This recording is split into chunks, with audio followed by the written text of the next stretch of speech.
osenya ku makya osenya ekiro ng'ogenda okwebaka naye n'osigala ng'akamwa kawunya eba nsenya mbi oba bulwadde. Ekimu ekiwunyisa akamwa kaboole y'emmere eba evundidde mu kamwa ebeera wakati w'amannyo oba olina erinnya eririmu ekituli ng'emmere ebeeramu kubanga erinnya eribaamu ekituli akasenya tekasobola gijjayo. Kati emmere eyo bw'ebeera mu linnyo eba evundiddemu ne bw'osenya eba ewunyisa akamwa.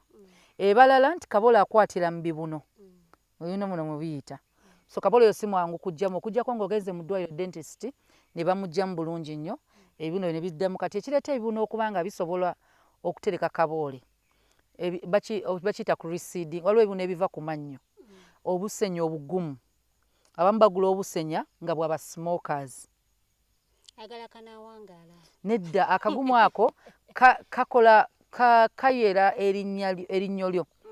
Kati bwebweliwe lino kino ekintu ky'okungulu kiba hard wali oluddeko ng'amannyo kati bw'oteekako ennaanansi ganyenyeera bw'onywa ebinyogoga olina okukyusa akasenya kyekisooka osobola okuba nkozesa akasenya akagumu ne kayera amannyo go.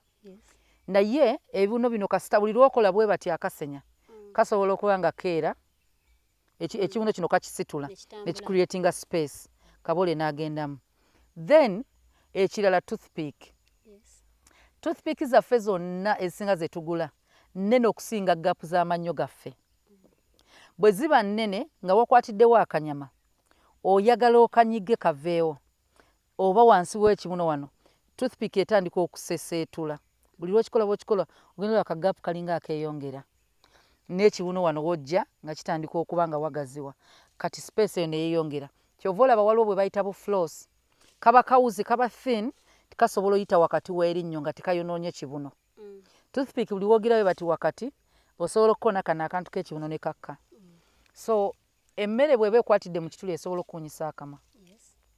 Waliwo abantu abawunya akamwa olwa sinuses ng'ekikuwunyisa akamwa kiva mu kiwanga.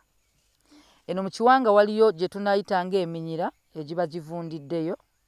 Eminyira egyo bwe giba giwunyisa ennyindo eno waliyo ekituli ekigukira mu kamwa. Kyova olaba eminyira singa omira ekijanja n'okisonseka mu nnyindo osobola omira n'ogiwulira nga gikkirira.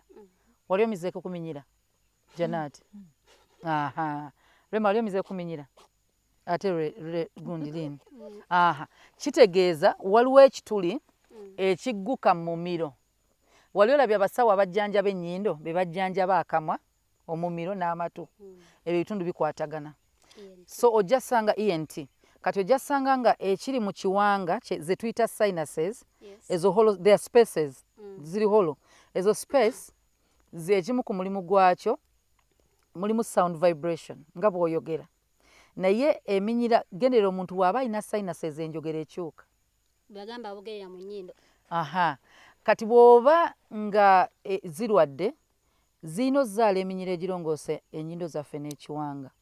Naye kati obuwuka busobola ozzaala ne bibeera muli ebinyira ng'omuntu babamu beetaaga kulongoosa. Abantu abamu eddagala lya sinuses yono kalituusi gwe tulimu kweyoteza. Then ekirala kimuli kyaki bweyita musambya omusambya kati tujja genda mu ddagala tukyali ku gundi. So kati sinuses ezo bwe ziba nga zikutte nga zirimu ebinyira ebyo usually bawunyira mu nnyindo bw'omusemberera n'owunyako kubanga mutabani wange yalwalako sinuses nga muto bwe yazirwala era mu bukulu zaagenda ne zidda. Kati mba mmanyi omusembera nemukosembere mpulira oba sinuses zo ziwunya kubanga zisobola owunya singa abanga takozesa ddagala. Kati oluusi waliwo olw'omusemberera ng'owulira zitandika owunya bwe zigeza n'otazifaako ekisu kye tuwulira wano mu kamwa kiggulukirayo. Kati bw'otazijjanjaba omwana asobola owunya akamwa. Kati bw'aba omuntu omukulu asobola owunya nga ekivundu kiva eno nga kiyitira wano.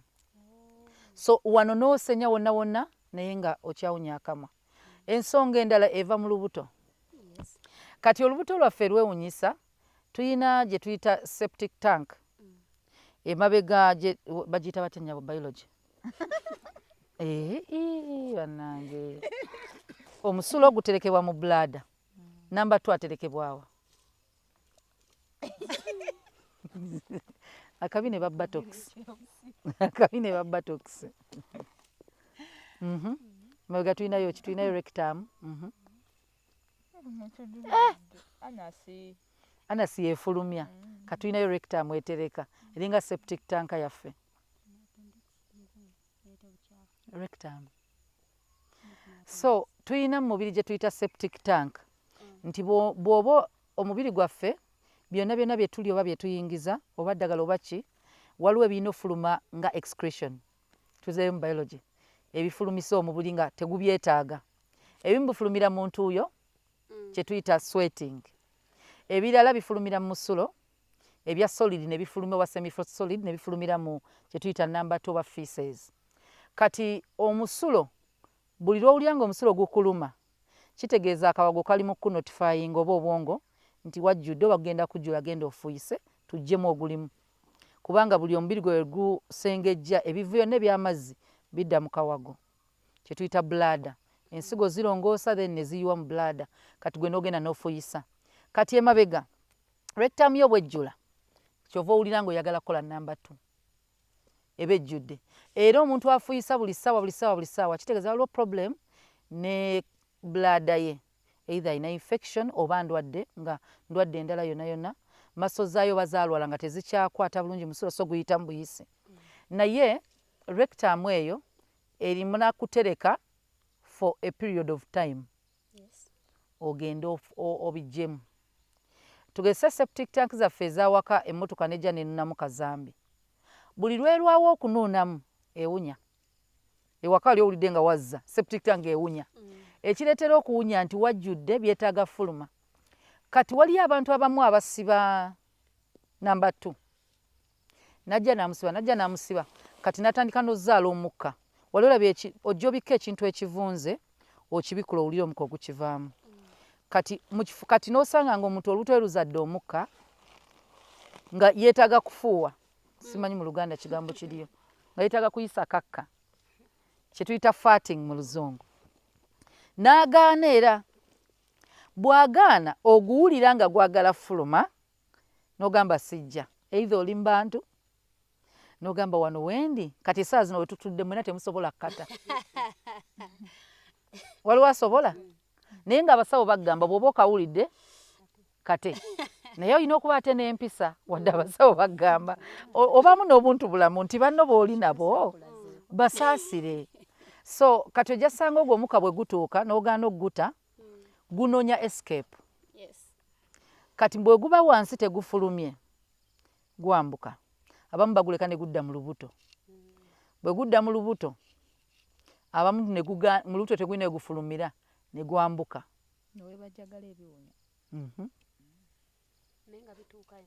gutuuka. Kati waliwo ebirala nga biri mu lubuto bingi mu byenda kye tuyita constipation. Constipation emmere eba eri wamu mu byenda eganya okuvaayo ne rectum n'obwokola otya terikivaayo nga wonna wonna we biri we biwagamidde bigenda zaala omukka. Kati we bizaala omukka guba gufuluma mpola mpola toba ejjagala nga bino bye tunawulira sound ogwo guyisa gufuluma buli lw'oyogera buli lw'oyasamya akamwa tusobola okuba nga ekikuunyisa akamwa nga twetaaga otoola ekiri wano mu lubuto. Abalala ebintu bye muli ebiri spicy garlic awunyisa akamwa gwe tomwagala bwagazi. So ojja ssanga ng'abantu abamu kati oba oyagala owulira nti owunya akamwa tugezeeko nnyo ng'abawala okugamba bannaffe basisita muzze ebbali omugambe kubanga bambi aswala bw'atambula eyo nga teri amugamba nti owunya akamwa waliyo kale abamu ababa defensive nga tebagambikako nga weta nedda kati bwe muba omulabye kyokola ofunayo n'owandiika akabaluwa n'omugamba sisita mbadde sobola kutuukira nkimanyi kiyinza okuyisa obubi n'ofuna gw'okayisa muno waliwo omuntu ampadde akabaluwa kano nkakuleetere n'akamwa naye amanye kubanga buli lwatambula mu bantu aswala. Kati omuntu oyo mugambe abalala bw'olaba nga tosobola funa engeri yonna oba oyite mwani oba mu maama we amugambe. So engeri abali eyo naffe nga tutyo bagamba osobola owulira nti owunya akamwa okuggyako ng'omuntu wa sinuses oluusi tebeewulira kubanga ennyindo yeewunyiriza naye bw'oba tolina sinuses kwata oblowing omukka mu kibatu kola bw'oti nga temukikola ogulide bwe guwunya Janati so mukisibo bo unya akamwa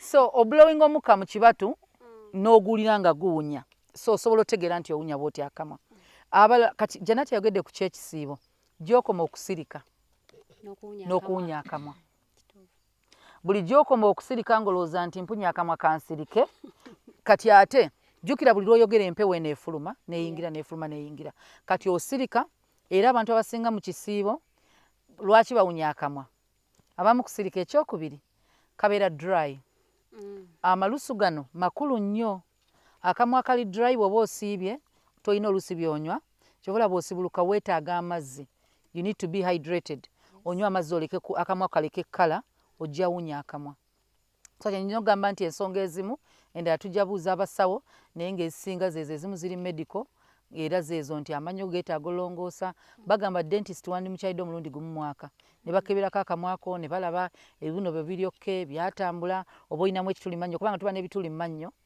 abantu ebintu ebimu ebireeta ebituli mannyo emmannyo emmere ebintu bino ebiri sweet ebintu ebiri sweet tebirwaza mannyo ebintu ebiri sweet bwe bisigala mu mannyo bizaala mangu obuwuka